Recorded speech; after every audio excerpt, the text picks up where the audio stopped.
বলো এটা কি? এটা কক। অনেকদিন পরে আসছো তুমি বাজারে, না মামা? মুরগি নিবা? কোন মুরগিটা নিবা বলো? হুম, ওগুলো কি বলো?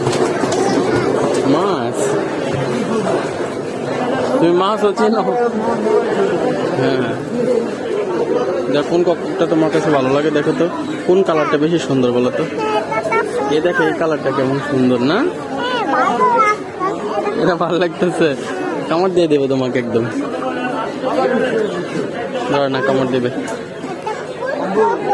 হুম, এটা হচ্ছে পাকিস্তানি কক।